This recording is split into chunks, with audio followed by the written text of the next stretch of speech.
안녕하세요. 저는 올해 67세 박현수라고 합니다. 아내 영희와 함께 40년간 맞벌이를 하며 노후를 준비해 왔는데요. 솔직히 말씀드리면 지금 이 순간이 제일 막막합니다. 4억이라는 돈이 적지 않다고 생각했거든요. 주변에서도 현수 형은 준비 잘했다고 부러워했고 저희 부부도 나름 자신 있었습니다. 그런데 실제로 써보니까 정말 이게 맞나 싶을 정도로 빠듯해요. 작년 12월에 정년퇴직하고 올해 초부터 본격적인 은퇴 생활을 시작했는데 벌써 8개월 만에 우리가 계산했던 것과 전혀 다르다는 걸 깨달았습니다. 아내는 요즘 밤마다 가계부를 들여다보며 한숨을 쉬고 저도 잠이 잘 안 와서 새벽에 일어나 베란다에서 담배를 피우곤 해요. 처음엔 뭔가 잘못 계산한 게 아닌가 싶어서 몇 번이나 다시 따져봤습니다. 하지만 계산이 틀린 게 아니라 우리가 생각하지 못했던 현실이 너무나 많았어요.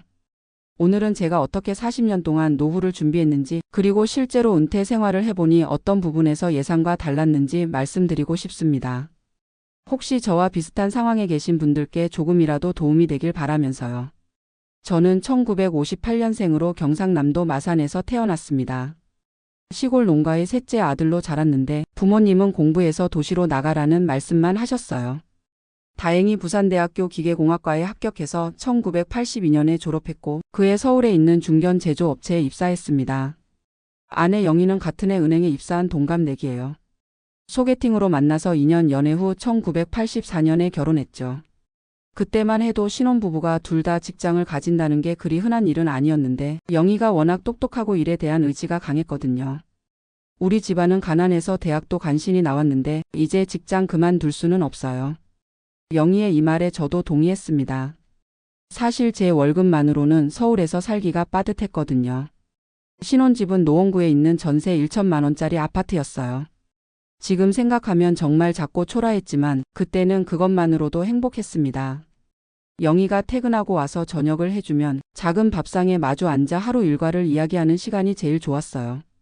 1986년에 첫째 딸 수진이가 태어났습니다.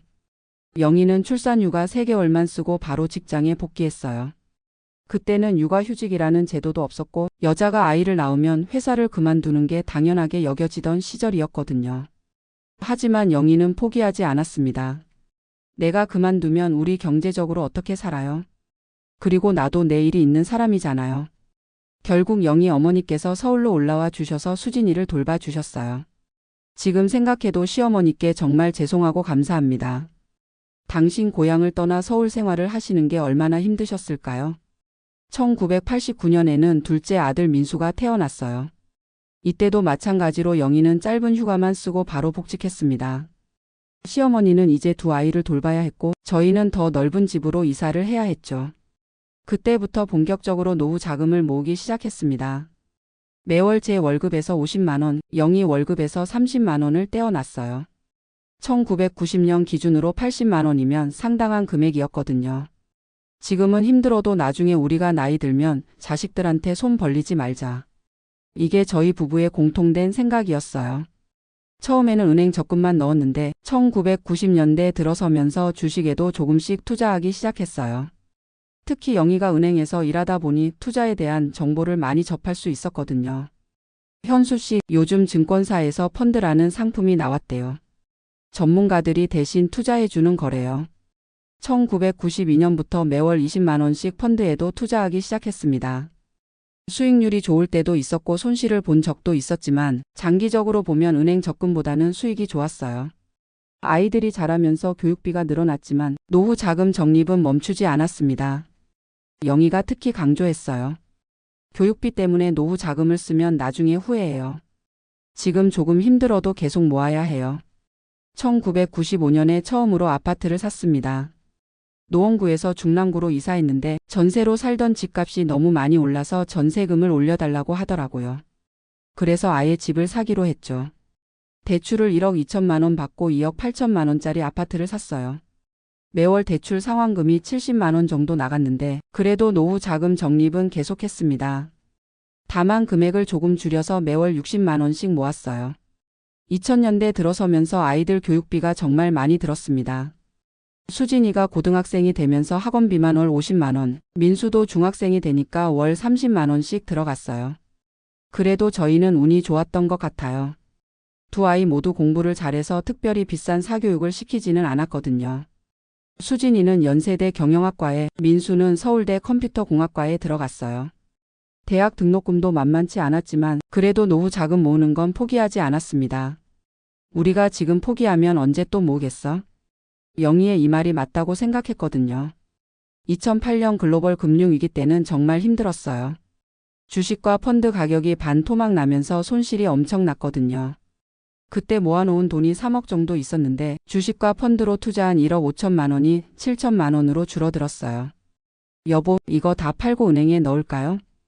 영희가 불안해하면서 물어봤어요. 하지만 저는 그대로 두기로 했습니다. 지금 팔면 손실이 확정되는 거잖아. 경제는 항상 회복되니까 기다려보자. 결과적으로 이 판단이 맞았어요. 2010년부터 경제가 회복되면서 주식과 펀드 가격도 다시 올랐거든요. 2012년에는 오히려 투자한 금액보다 더 많아졌어요. 2010년대 들어서면서 본격적으로 은퇴 준비를 시작했습니다. 아이들도 대학을 졸업하고 취업을 했고 집 대출도 거의 다 갚아가고 있었거든요. 그때부터는 매월 100만 원씩 모았어요. 제 연봉이 5천만 원 정도, 영희 연봉이 4천만 원 정도였는데 세금 빼고 실수령액에서 100만 원 정도는 충분히 모을 수 있었거든요. 2015년에는 집을 한 번 더 바꿨습니다. 중랑구에서 강동구로 이사했는데 기존 집을 4억 2천만 원에 팔고 5억 8천만 원짜리 아파트를 샀어요. 대출은 1억만 받았는데 이것도 2020년에 완전히 상환했습니다.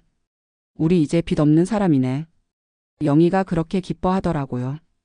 2020년에 영희가 먼저 정년 퇴직했어요. 은행은 만 55세가 정년이었거든요. 퇴직금으로 8천만 원을 받았는데 이것도 고스란히 노후 자금에 보탰습니다.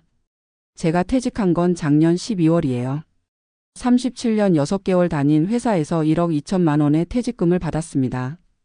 그동안 모은 돈과 합쳐서 총 4억 원 정도가 되었어요. 국민연금도 있었습니다. 제가 월 110만 원, 영희가 월 85만 원 받으니까 총 195만 원이었어요. 거기에 모아놓은 4억 원의 이자 수익까지 하면 넉넉하지는 않아도 괜찮게 살 수 있을 거라고 생각했어요. 4억이면 월 200만 원씩 써도 16년은 쓸 수 있잖아.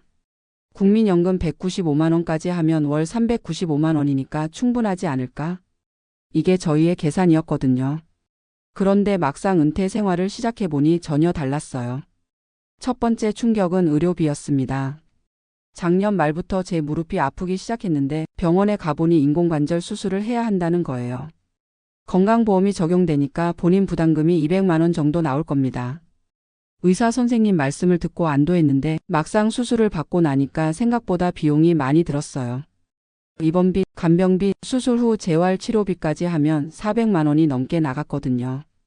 특히 간병비가 하루에 12만 원씩 드는데 2주 동안 입원하니까 그것만 336만 원이었어요.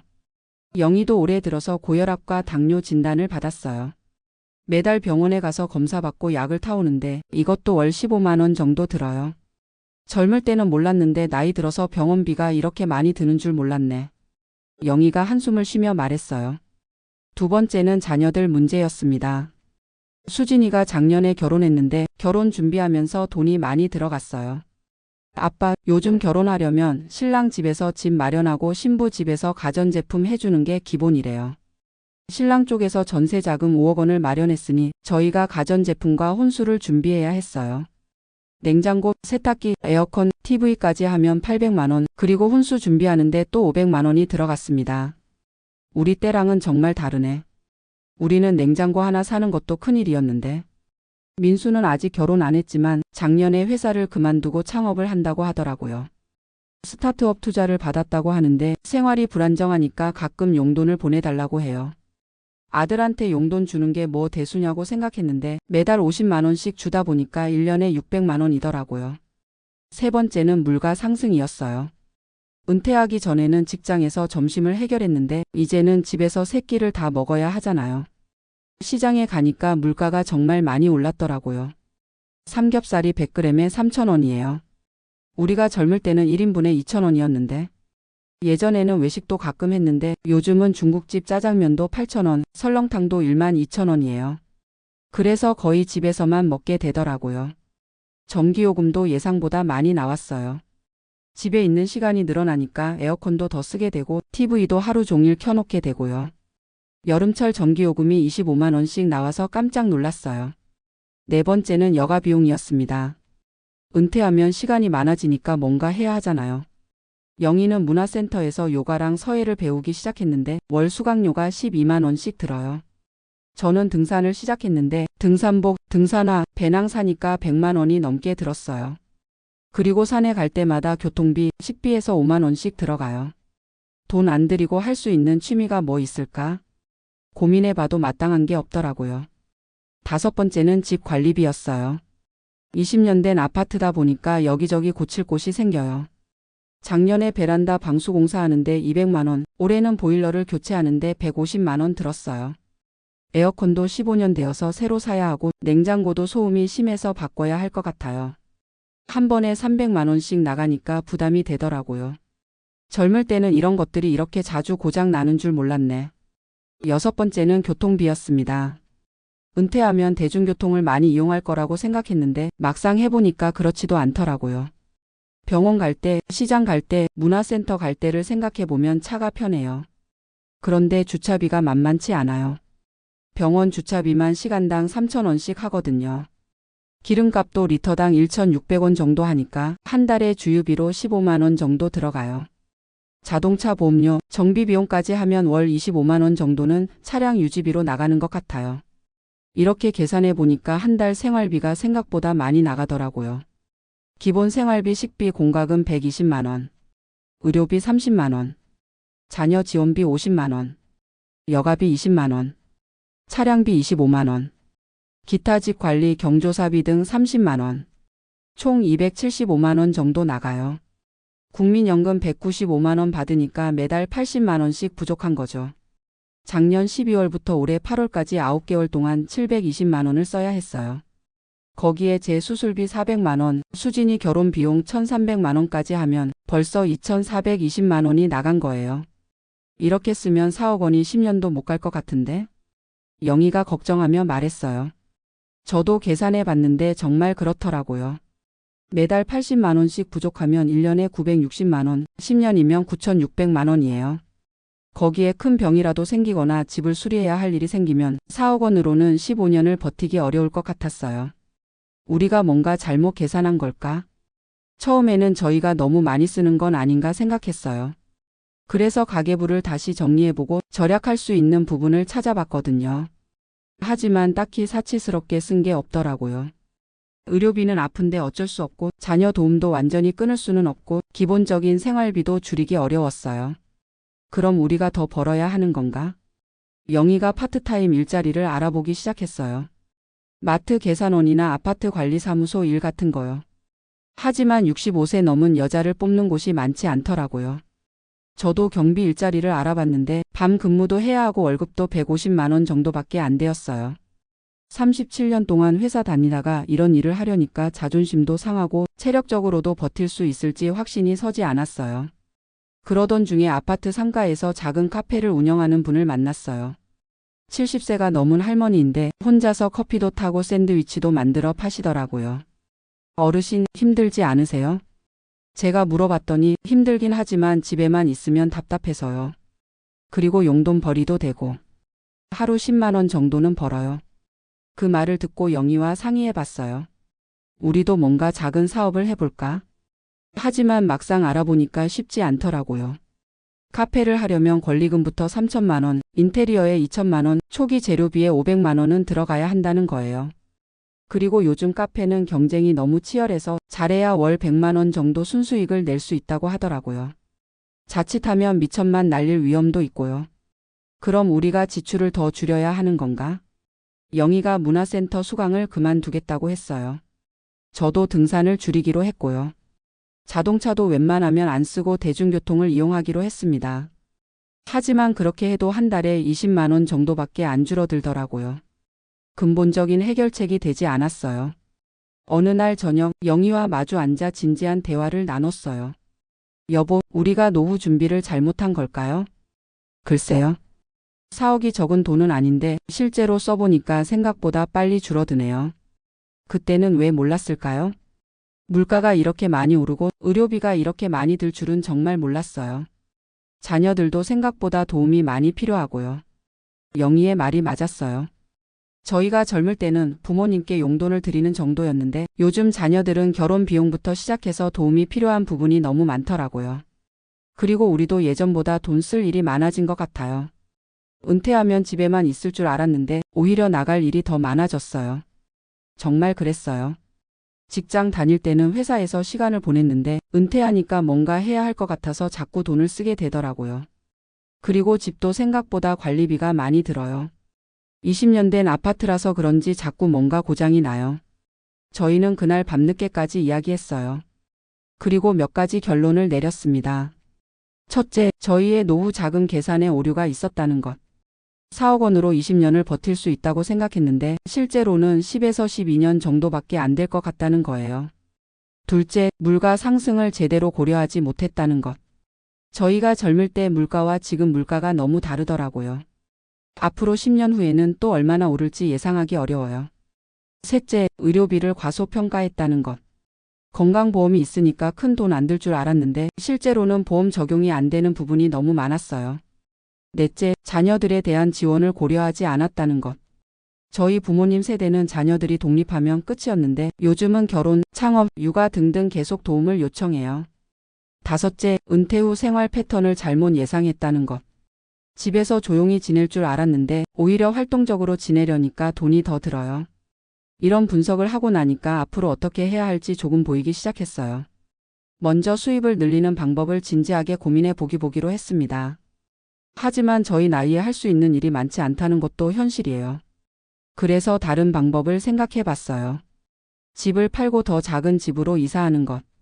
여보, 우리 집이 지금 시세로 8억 정도 된다고 하던데 이걸 팔고 5억짜리로 이사하면 3억을 더 확보할 수 있잖아요. 영희도 처음에는 좋은 아이디어라고 했어요. 하지만 막상 부동산을 알아보니까 쉽지 않더라고요. 첫째, 8억짜리 집을 팔 때 양도소득세가 상당히 나와요. 15년 살았으니까 비과세는 되지만 중개수수료와 기타 비용을 생각하면 실제로는 7억 5천만 원 정도밖에 못 받을 것 같았어요. 둘째, 5억짜리 집을 사려고 보니까 생각보다 조건이 안 좋아요. 같은 강동구 내에서는 30년 된 낡은 아파트밖에 없고 좀 더 멀리 나가면 교통이 불편하더라고요. 병원 갈 일이 많은데 교통이 불편하면 안 되잖아요. 영희 말이 맞았어요. 셋째, 이사 비용도 만만치 않아요. 이삿짐 센터, 인테리어, 각종 변경 수수료 등등 해서 500만 원은 들 것 같았어요. 결국 실질적으로는 2억 정도밖에 확보할 수 없을 것 같았고 생활 환경은 오히려 나빠질 가능성이 높았어요. 그럼 차라리 집은 그대로 두고 다른 방법을 찾아보자. 저희는 주택연금에 대해서도 알아봤어요. 집을 담보로 매월 일정 금액을 받는 제도인데 저희 집 같은 경우 월 200만 원 정도 받을 수 있다고 하더라고요. 하지만 이것도 단점이 있었어요. 받는 돈의 이자가 복리로 계산되어서 10년 후에는 집값의 상당 부분이 이자로 날아간다는 거예요. 그리고 나중에 자녀들에게 물려줄 수 있는 재산이 줄어들고요. 우리야 상관없지만 아이들한테 미안할 것 같아요. 영희가 걱정했어요. 그러다가 수진이가 좋은 제안을 해왔어요. 아빠, 엄마, 저희 집 전세금이 5억인데 아빠 집에 세입자를 받으시는 게 어때요? 그러면 매월 임대료도 받고 전세금도 받을 수 있잖아요. 처음에는 말도 안 된다고 생각했어요. 저희가 살던 집에 남을 들여놓는다는 게 쉽게 받아들여지지 않았거든요. 하지만 계산해 보니까 꽤 괜찮더라고요. 저희 집을 전세 6억에 내주고 저희는 수진이 근처에 월세 100만 원짜리 투룸을 얻어서 사는 거예요. 그러면 전세 보증금 6억 중에서 월세집 보증금 5천만 원 빼고 5억 5천만 원을 확보할 수 있어요. 그리고 매월 100만 원씩 내는 월세는 전세금 5억 5천만 원을 정기예금에 넣으면 나오는 이자로 충분히 충당할 수 있거든요. 이렇게 하면 기존 4억에 5억 5천만 원을 더해서 총 9억 5천만 원이 되네. 계산해 보니까 훨씬 여유로워지더라고요. 하지만 이것도 쉽게 결정할 문제는 아니었어요. 40년 가까이 살던 우리 집을 남에게 맡긴다는 게 심리적으로 받아들이기 어려웠거든요. 남이 우리 집에서 살면서 혹시 망가뜨리면 어떡해요? 전세 사기 같은 것도 요즘 많다던데 괜찮을까요? 영희의 걱정이 많았어요. 그래서 일단 6개월 정도 더 지켜보기로 했어요. 지금처럼 생활하면서 정말 돈이 부족한지 아니면 처음이라서 적응이 안 된 건지 확인해 보자고 했거든요. 그런데 지난 2달 동안 또 예상치 못한 일들이 터졌어요. 먼저 영희 어머니께서 치매 초기 진단을 받으셨어요. 지금 당장은 큰 문제 없지만 앞으로 요양원에 들어가셔야 할 가능성이 높다고 하더라고요. 요양원 비용을 알아보니까 월 150만 원에서 200만 원 정도 든다고 해요. 정부 지원을 받아도 월 100만 원은 본인 부담이고요. 시어머니 모시는 건 당연한 일이지만 우리 형편도 넉넉하지 않은데 영희가 고민이 많더라고요. 그리고 민수가 창업한 회사가 어려워졌다고 연락이 왔어요. 투자받은 돈이 떨어져 가는데 매출은 안 나온다는 거예요. 아버지, 죄송하지만 2천만 원만 빌려주실 수 있을까요? 회사가 정말 중요한 시기거든요. 2천만 원이라는 돈이 적지 않지만 아들이 힘들다는데 모른 척할 수도 없잖아요. 결국 저희가 모아놓은 4억 중에서 2천만 원을 빌려줬어요. 물론 나중에 갚는다고 했지만 창업이라는 게 성공할지 실패할지 알 수 없는 일이니까 불안하긴 해요. 이런 일들이 계속 생기니까 정말로 9억 5천만 원이 있어야 안전할 것 같다는 생각이 들었어요. 여보, 우리 정말로 집을 전세로 내놓는 것을 진지하게 고려해봐요. 영희도 이제는 마음을 정리한 것 같았어요. 그러게요. 처음에는 싫었는데 계속 이런 일들이 생기니까 불안해져요. 그래서 지난주에 부동산에 가서 상담을 받아봤어요. 저희 집이 전세로 6억에서 6억 5천만 원 정도에 나갈 수 있다고 하더라고요. 그리고 수진이 근처에 괜찮은 투룸 월세 집도 있다고 해서 보러 갔어요. 생각보다 깨끗하고 넓었어요. 저희 집보다는 작지만 2사람이 살기에는 충분하더라고요. 보증금 3천만 원에 월세 110만 원인데 위치도 좋고 교통도 편리했어요. 여기서 살면 수진이 집도 가깝고 병원이나 시장 가기도 편할 것 같네요. 영희도 마음에 들어 했어요. 이제 거의 결정을 내린 상태예요. 다음 달에 저희 집에 세입자를 구하고 12월에 이사를 할 계획입니다. 그런데 이런 과정을 겪으면서 정말 많은 것을 깨달았어요. 첫째, 노후 자금은 생각하는 것보다 훨씬 많이 필요하다는 것. 저희처럼 40년 동안 성실하게 모아도 부족할 수 있어요. 특히 의료비와 자녀 지원비, 그리고 물가 상승을 충분히 고려해야 한다는 거죠. 둘째, 은퇴 후 생활 패턴이 예상과 다를 수 있다는 것. 집에서 조용히 지낼 거라고 생각했는데 오히려 더 활동적으로 지내게 되면서 지출이 늘었어요. 셋째, 노후 자금은 단순히 모으는 것뿐만 아니라 어떻게 활용하느냐도 중요하다는 것. 집을 전세로 내놓는 것처럼 기존 자산을 효율적으로 활용하는 방법을 찾아야 해요. 넷째, 가족 관계가 노후 계획에 큰 영향을 준다는 것. 자녀들의 결혼, 창업, 그리고 부모님 모시는 문제까지 모든 것이 노후 자금과 연결되어 있더라고요. 다섯째, 건강이 가장 중요하다는 것. 제 무릎 수술 하나로 400만 원이 나갔는데 앞으로 더 큰 병에 걸리면 어떻게 될지 걱정이에요. 건강 관리에 더 신경 써야겠다는 생각이 들었어요. 여섯째, 노후 준비는 돈만으로는 부족하다는 것. 인간관계, 건강, 취미활동, 거주지 등등 종합적으로 고려해야 해요. 마지막으로 계획은 언제든지 바뀔 수 있다는 것. 40년 동안 세운 계획이었지만 실제 상황에 맞춰서 유연하게 조정할 수 있어야 한다는 거죠. 지금 저희는 새로운 계획을 세우고 있어요. 집을 전세로 내놓아서 확보한 자금으로 좀 더 여유로운 노후 생활을 할 계획입니다. 하지만 여전히 불안한 마음은 있어요. 앞으로 또 어떤 예상치 못한 일들이 일어날지 모르거든요. 그래도 지난 8개월 동안의 경험을 통해서 현실적인 노후 생활이 어떤 건지 알게 되었어요. 그리고 저희와 비슷한 상황에 있는 분들께 조금이나마 도움이 되었으면 좋겠습니다. 노후 자금 4억이 적지 않은 돈이지만 실제로는 생각보다 부족할 수 있어요. 미리 여러 가지 상황을 고려해서 준비하시기 바랍니다.